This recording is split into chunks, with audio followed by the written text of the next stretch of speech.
دوستوں بات کرتے ہیں ملک کے حالات پہ۔ میڈیا ہمیں کچھ بھی بتائے لیکن ملک کے حالات کو اتنے اچھے نہیں ہیں۔ اس وقت پاکستان اور افغانستان کی جنگ شروع ہو چکی ہے۔ یہ سیز فائر ہوتا ہے، وہ اپنی پراکسی کرتے ہیں، پھر آتے ہیں، لوگوں کو مارتے ہیں اور چلے جاتے ہیں افغانی۔ اور حالات جو کے پی کے ہیں وہ بہت ہی کشیدہ ہے، جو انٹرنیشنل میڈیا بتا رہا ہے۔ اس کے علاوہ آپ دیکھیں تو بلوچستان میں تو کبھی حالات صحیح ہوئے ہی نہیں ہیں۔ اب پنجاب میں بھی کچھ صورتحال آ، بہت دنوں سے ٹرمول کا شکار ہے۔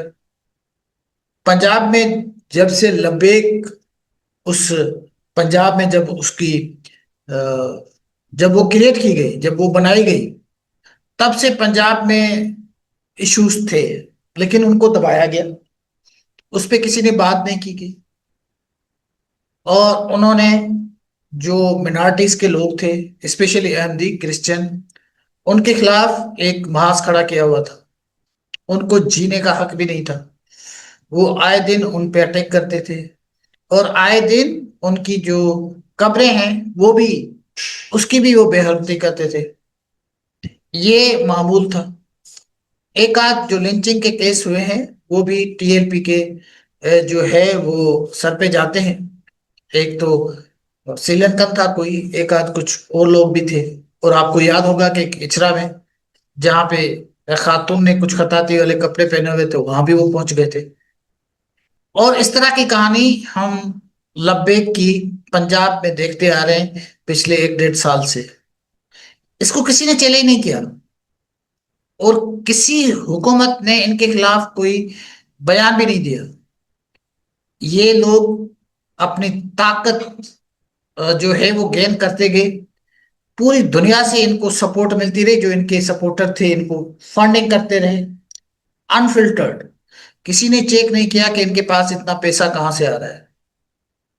یہ ایک ایسی طاقت بن گئی جو اسٹیٹ کو بھی چیلنج کرنا شروع ہو گئے۔ اب ہوا یہ کہ جب پوری دنیا میں فلسطین جو ابھی ایک معاہدہ ہوا ہے، جو حماس اور فلسطین کے اندر، فلسطین کے درمیان کہ سیز فائر ہو اور امن معاہدہ ہو، اس میں بہت سارے لوگوں کو بہت سارے آبجیکشن ہوں گے، اس میں تو کوئی شک نہیں ہے، کیونکہ سیز فائر کے بعد بھی، معاہدے کے بعد بھی لوگ مرے ہیں فلسطین میں۔ لیکن بائی اینڈ لارج بہت سارے لوگ اس میں خوش بھی ہیں کہ ایگریمنٹ ہو گیا، کم از کم اب یہ ہوگا کہ کچھ نہ کچھ ڈیولپمنٹ ہوگی اور فلسطین واپس آئیں گے غزہ میں، اور کچھ نہ کچھ بحالی ہوگی۔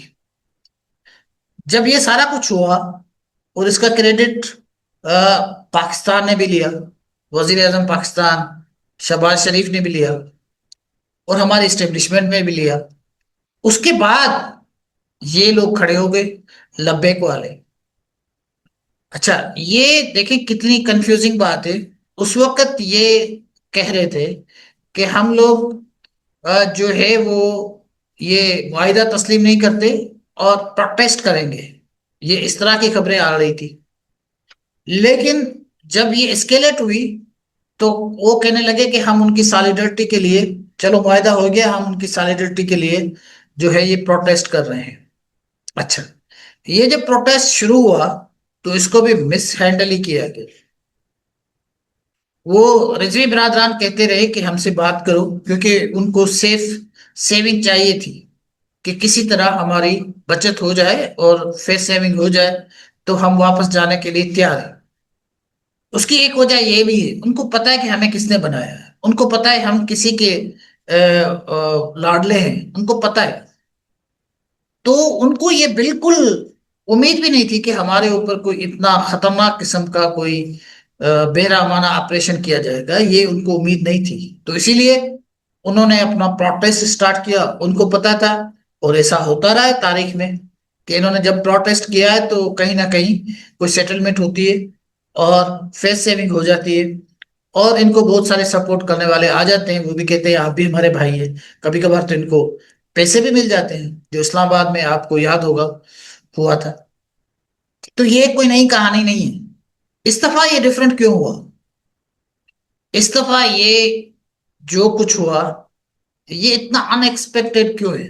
مطلب ہے کہ کسی نے سوچا نہیں تھا کہ اتنی بڑی کاروائی ہوگی، جس میں چلو میں تو یہ کبھی اسپیکولٹ نہیں کروں گا کہ اتنے لوگ مر گئے ہیں، جتنے بھی مرے ہیں، لیکن کوئی 5 6 10 تو شاید جو اسٹیٹ بھی بتا رہی ہے کہ لوگ جو ہیں وہ شہید ہوئے ہیں، اور اس میں کچھ پولیس اہلکار ہیں جو شدید زخمی ہیں، اور کسی اسٹیٹ منسٹر نے کہا کہ وہ اب معذور ہو چکے ہیں، اور ایک تو شہید ہو گیا نوجوان بچہ، جو کوئی ایس آئی تھا یا ایس ایچ او تھا، نوجوان ایک بلکہ سا بچہ تھا، اس کو انہوں نے کچھ 26 27 گولے مار کے شہید کر دیا۔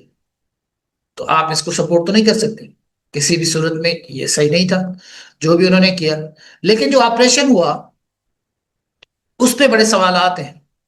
اس پہ سب سے پہلا سوال تو یہ ہے کہ آپریشن ختم ہوا تو رضوی برادرز کہاں گئے؟ اس کو کسی نے بتایا نہیں کہ وہ کہاں ہے۔ کسی نے کہا کہ حکومت کے پاس ہیں، کسی نے کہا کہ فرار ہو گئے، کسی نے کہا کہ ابھی جو ہے ہماری فوج کے پاس ہیں، لیکن ابھی کنفرم علم نہیں ہے۔ اس کی وجہ سے بہت سارے افواہیں شروع ہو گئی۔ کسی نے کہا کہ ان کو شہید کر دیا گیا، کسی نے کہا کہ 3 4 گولیاں لگی، کسی نے بڑے بھائی کے بارے میں کہا کہ اس کو شہید کر دیا گیا، کسی نے چھوٹے بھائی کے لیے کہا کہ اس کو شہید کر دیا گیا۔ تو یہ بہت ساری افواہیں ابھی تک گردش کر رہی ہیں، کسی کو علم نہیں ہے کہ وہ زندہ ہے یا نہیں ہے، یا حکومت کے پاس ہے۔ ان کو ابھی تک کسی نے پبلک نہیں کیا، جن کے بھی پاس ہے فرار ہے تو اریسٹ نہیں ہوئے۔ لیکن جو سب سے ایک ان ایکسپیکٹڈ موومنٹ ہوئی ہے یا ایک موو ہوئی ہے، وہ حکومت کی طرف سے ہوئی ہے، یہ سمجھ سے بالا تر ہے۔ میں تو اس کو فلی سپورٹ کرتا ہوں ایز اے پیسفل سٹیزن، لیکن یہ چیز جو ہونے جا رہی ہے، جس میں وہ نہ صرف ٹی ایل پی کو بین کر رہے ہیں، وہ ان کی جو مساجد ہیں ان کو بھی سیل کر رہے ہیں، اور ان کے جتنے بھی ایسٹس ہیں وہ حکومت اپنی تحویل میں لے رہی ہے۔ یہ اتنا سڈن کیسے ہو گیا؟ یہ حکومت نے نہ کنسلٹیشن کی، نہ کسی سے بات کی، نہ کوئی ان کی جو نظریاتی کاؤنسل ہے اس نے ان کو دہشت گرد قرار دے دیا۔ یہ اتنا جلدی کیسے ہو گیا؟ اور یہ مریم نواز نے جو ہے نا وہ فیڈرل حکومت کو لکھ بھی دیا، اس میں بہت ساری چیزیں ہیں، دے رہا ہے درست ہے۔ میں تو اس کو سپورٹ کرتا ہوں، کیونکہ یہ بلوائی اس ملک میں نہیں ہونے چاہیے، اور یہ کسی کو حق نہیں ہے کسی کو زندگی چھیننے کا، اور منارٹی کا تو ہمیں سب سے زیادہ ان کو ہمیں رائٹ دینے چاہیے، اور ان کی پروٹیکشن بھی اسٹیٹ کی ذمہ داری ہے۔ بہرحال یہ جو کچھ ہو رہا ہے، لیکن میں سمجھتا ہوں کہ یہ بہت جلدی میں ہو رہا ہے، اس کے لیے ہوم ورک نہیں کیا گیا، اس میں لوگوں کو اعتماد میں نہیں لیا گیا، تو اسی لیے اس کی امپلیکیشن ہوں گی، اس کے اثرات ہوں گے۔ یہ آپ جن لوگوں کو، جن کی مسجدیں بند کر رہے ہیں، یا جو لوگ بڑے بڑے عہدوں پہ تھے ان کے پاس، اور بڑی بڑی ان کی زندگی میں ایک تبدیلی آئی تھی، وہ کچھ تو کریں گے، اور ان کے پاس اچھی خاصی سپورٹ تھی۔ یہ ہو سکتا ہے اسٹیٹ ان کو ختم کرے، لیکن یہ کبھی نہ کبھی زندہ ہوں گے۔ اس کی وجہ جو میرے نزدیک ہے وہ یہ ہے کہ یہ کام جلدی میں کیا گیا ہے، اس پہ تھوڑا سا ٹائم لگنا چاہیے تھا، کچھ کنسلٹیشن ہونی چاہیے تھی، کچھ لوگوں کو اعتماد میں لینا چاہیے تھا۔ ایک دم جو سوئچ آف اینڈ آن ہو گیا نا، جو لوگ کل ان کے ساتھ تھے آج ان کی جو ہے برائیاں کرنے شروع ہو گئے، جو ان کو سپورٹ کرتے تھے اچانک ان کے بٹن آن آف ہو گئے۔ تو یہ ایک بہت بڑی تبدیلی ہے، جو میں سمجھتا ہوں کہ اس کے ریپرکیشن ہوں گے، اس کے اثرات ہوں گے، کیونکہ یہ ایک فرقہ ہے نا جو آپ کے پاس جس کو یہ ریپریزنٹ کرتے ہیں، اور جو 70% یا 65% ان کی پاپولیشن ہے، اور سب سے زیادہ آبادی جو ہے وہ پنجاب میں ہے۔ اب اتنی بڑی آبادی اس ملک کی ریپرزینٹ کرنے والی پارٹی کو آپ جب بین کریں گے تو ہمارے پاس بہت ساری اور پارٹیز بھی ہیں جو ریلیجس کو استعمال کرتی ہیں اور وہ بھی اس ملک میں ایگزسٹ کرتی ہے. تو اب اسکن کا کیا ہوگا؟ کیا کل کو وہ پروٹیسٹ کریں گے، اسلام آباد میں آئے گی، کیا ان کو بھی کچلا جائے گا؟ اپنی سیاسی مطالبات رکھیں گے، الیکشن لڑیں گی، ان کو بھی کچلا جائے گا؟ تو بہت سارے سوالات ہیں. تو یہ سوال کیے جائیں گے کہ ہمارے فرقے کے ساتھ ایسا کیوں ہوا، باقی فرقوں کے ساتھ آپ نے ہولا ہاتھ کیوں رکھا ہے؟ اور اگر ہولا ہاتھ نہیں رکھتے، ان کو بھی کچلا جاتا ہے، تو اس کا بھی اثر ہوگا. کیونکہ اس ملک میں جو مذہب ہے اس کو اسٹیٹ نے ہمیشہ ایک پرائمری حیثیت دی ہوئی ہے. اس ملک کو مذہبی اسٹیٹ کہا جاتا ہے، اسلامی اسٹیٹ کہا جاتا ہے رادر. تو ہر جگہ پہ اسٹیٹ اور اسٹیٹ مین جو بات کرتے ہیں اس میں آپ دیکھیں گے تو آپ کو ایک ریفلیکشن ملے گا، وہ عسکری ہو یا سیاسی ہو. مذہب تو وہاں پہ آپ کو چھلکتا ہوا ملے گا. تو یہ بہت مشکل ہوگا ان مذہبی پارٹیز اور مذہبی جو گروپس ہیں ان کا بٹن آف اور آن کرنا.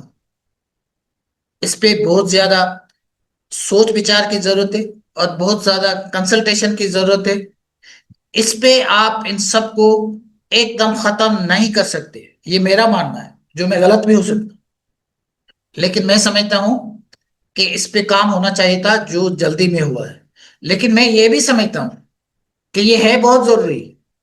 اگر آپ ایسا نہ کریں گے تو ہماری پہلے ہی بدنامی بہت ہو چکی ہے اور بدنامی ہوگی. اور باقی جو افغانستان والا مسئلہ ہے اس کو انڈیا نے بڑا ایگزاجریٹ کر کے ان کو پیش کیا جا رہا ہے، اور انہوں نے تو پتہ نہیں کیا سے کیا کہا کہ سویلین پہ اٹیکس ہوا ہے اور لوگ بہت زیادہ ان کے مرے ہیں، اور پاکستان نے سویلینز پہ اٹیک کیا ہے. ان کا کہنا ہے، پاکستان کا کہنا ہے کہ وہ تو سویلین کو ٹارگٹ نہیں کیا، صرف جو ان کے خیال میں جو خوارج تھے اور طالبان تھے انہیں کو اٹیک کیا ہے. تو بہرحال تو حالات پاکستان کے بہت ہی کرٹیکل ہیں. اس کو میں کنکلوڈ اسی پہ کرتا ہوں کہ اس ملک میں اس وقت اگر صحیح فیصلے نہیں کیے گئے تو ملک کو بڑا نقصان ہو سکتا ہے. وہ آپ کے سب سے زیادہ نقصان تو آپ کا یہ جو کنفلکٹ ہے کے پی کے والا اور پی ٹی آئی والا اور الانگ وتھ ایل او سی پہ جو کچھ ہو رہا ہے، وہ دوسرا جو انٹرنل کنفلکٹ ہے وہ، اور ہم کہاں کہاں جا کے اس کو ختم کریں گے. تو میری گزارش ہوگی یہ جو لوگ اس ملک کو چلا رہے ہیں کہ یہ اتنی ایکسٹریم پہ جا کے صرف طاقت کے زور پہ آپ سمجھتے ہیں کہ حالات بہتر ہو سکتے ہیں، تو یہ میرا خیال نہیں ہے. اس کو تھوڑا پیار محبت امن اور کنسلٹیشنز کے ساتھ اور اسٹیک ہولڈر کے ساتھ ملنے کے بعد اگر یہ فیصلہ کیا جاتا یا کریں گے تو میرے خیال ہے وہ اچھا فیصلہ ہوگا. Thank you.